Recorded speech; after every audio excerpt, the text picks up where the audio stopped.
Okay, the moment of truth. Japanese curry gravy. No protein, no rice, just the gravy. That's really good. And look at that. See the consistency? I know what you're thinking. You added a cornstarch slurry to that. But in fact, no, I didn't. Yet, even though I did not add no cornstarch slurry, the perfect thickness consistency. Let's get it. Okay, check it out, guys. There is a method to my madness, okay? So stick with me here. Today, we're making Japanese curry. And I'm going to show you guys the best way to make Japanese curry gravy at home. Now, I know what you guys are thinking. You're thinking, okay, wait a minute. If we're making Japanese curry today, then why are you holding store-bought Japanese curry in a box? Well, let me clarify on this first, guys. Okay, so the reason why I'm holding store-bought Japanese curry in a box is there is a reason that these boxes are so popular and sold all around the world. That's because they've perfected the recipe. However, there is a method to my madness because we are going to be adding some extra ingredients to this to enhance the flavor.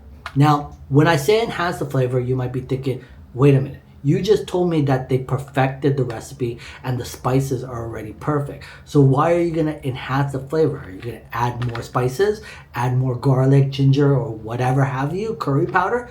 No, I'm not going to be adding any extra spices. That's not how we're going to enhance the flavor.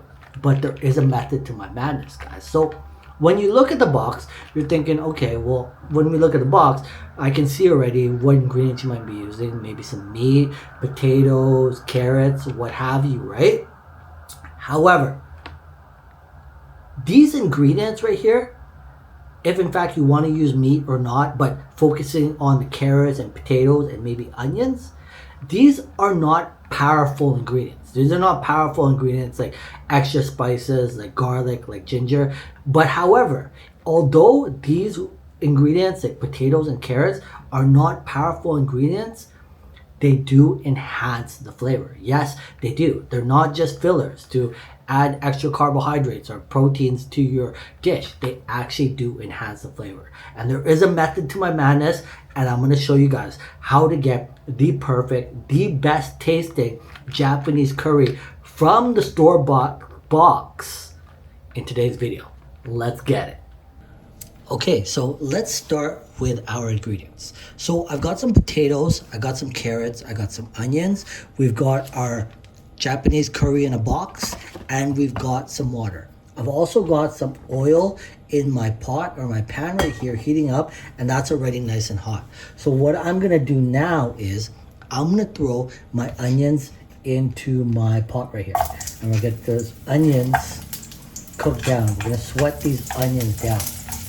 Because really, guys, yes, it's all about, it's basically the method to making the best Japanese curry is water and the curry in a box, right? But really, it's not just about the water that you're adding, it's about the broth. And that's what we're gonna be doing right now, is we're actually making a broth. So what I wanna do is, I wanna throw my carrots in there. So I got my onions in there. I'm gonna throw my carrots in there. And we're just gonna let these sweat down. And we're gonna bring those flavors of the carrots and the onions out, right? And then we're gonna add our water, and it's gonna be like a soup base. It's gonna be our broth. It's gonna be our vegetable broth that we're gonna use. Then we're gonna add our curry powder to that. And this is what really is gonna enhance the flavor. It's those carrots and these onions right there. That's all it is, carrots and onions. So we're just gonna sweat that down just for a little bit, not too much. I can already smell the carrots and onions. So now that those are sweat down nicely, not too much, we don't want to burn them, but we just want to get those flavors out, right? Then when we have that, we can add our water. Now, at this point, you don't really want to worry too much about whether or not you're adding too much water, thinking it might be too thin. That's because at this point right now, we're not adding our curry in a box yet. We're gonna let this cook down because this is gonna make a really nice vegetable broth. And so this vegetable broth or vegetable stock is really what's gonna enhance the flavor of this curry. Because in fact, when this vegetable stock is done, even if you have a lot, you could actually bottle this and you can use this vegetable stock for anything. If you want to make any other type of soup, if you want to make a beef stew later on, like next week or something, you can put this stock in the fridge. So we're not adding our curry powder just yet. We're gonna let this cook down. And because it's not like we're braising any meat in the stew or anything, it's just vegetables, it's not going to take too long. What we really want to do is just cook down these carrots so that these carrots get a little bit soft, right? And in fact, because this is not a long process, because if we were making beef stew, if we were making beef stock, then this is like a 4-hour process, right? But it's only a vegetable stock, right? Our stock for our curry. So in fact, I can throw in my potatoes because my potatoes are gonna cook just as fast as those carrots when this pretty much comes to a boil, right?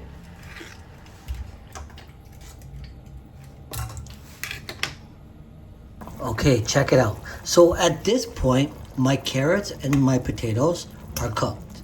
I can stab right through them with my fork and it's not too hard, it's not too soft. They are cooked. So now what I'm gonna do here is, so again, as mentioned to you guys, I don't wanna add a lot of ingredients to my already perfect store-bought curry, right? And that also includes a cornstarch syrup. I want to be able to make my curry sauce nice and thick, the consistency, without having to add any cornstarch and water, like a cornstarch slurry, right? Because that's going to thicken it.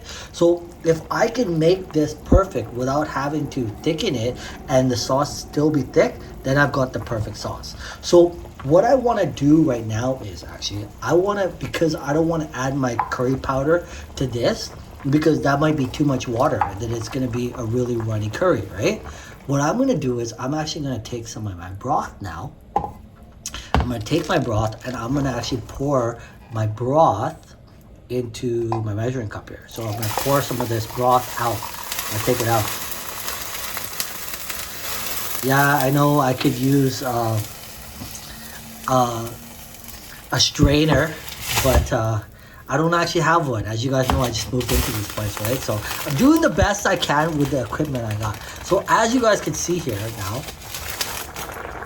I've got 2 cups of the broth in my measuring cup here that we've got aside. So now,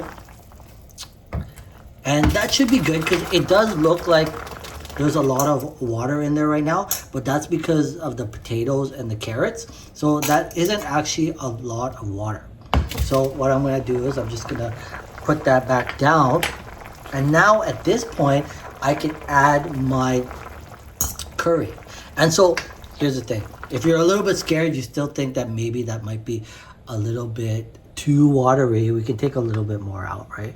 But I'm thinking that that is going to be enough because it looks like there's a lot of broth in there, but no, that's like the carrots and the potatoes, right? And so we can add more later if in fact it's too thick, right? Okay, so now I can take my curry cubes here. I can add a curry cube. So I'm gonna add 1/3 for now. We're gonna see how this breaks down, this 1/3 right here.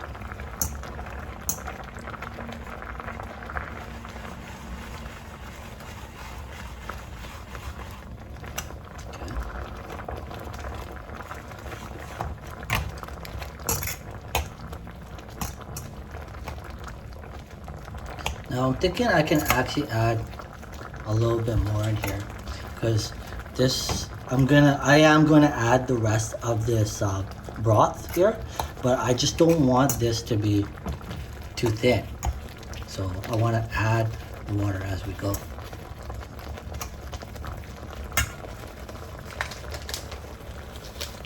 I'm gonna add another 1/3 in there.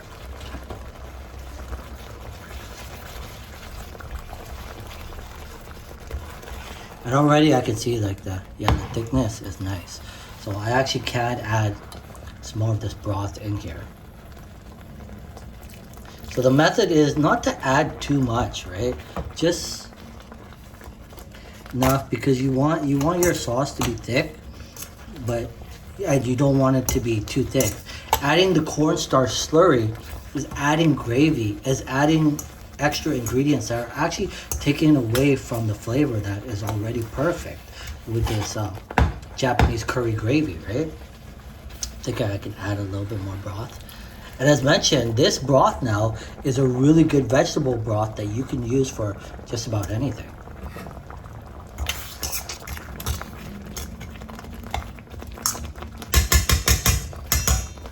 And if you're wondering why I'm cooking with a fork, because another utensil that I don't actually own is a spatula. I know it's really bad of me. I don't got a spatula, but what are you gonna do? I should really go get one though. Give this a taste. Yeah, it's good. I think we can add a little bit more broth, not too much. That right there might be perfect.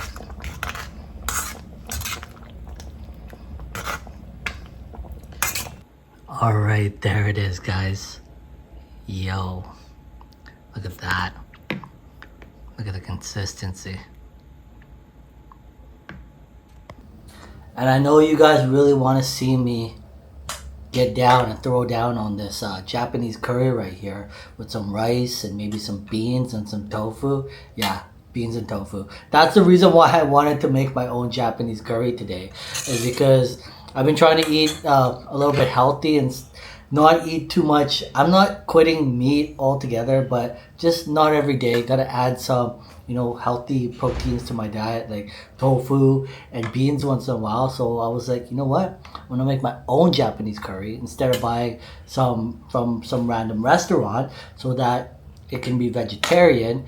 And yeah, this is fully vegan. This is actually a vegan Japanese curry recipe, because I'm gonna be eating this with some rice and some beans and some tofu later on. But I'm actually gonna let this cool. I'm gonna put this in the fridge and I'm gonna eat this later. So you guys aren't actually gonna watch me throw down on this gravy right here. But yeah, I'm telling you guys, it's legit.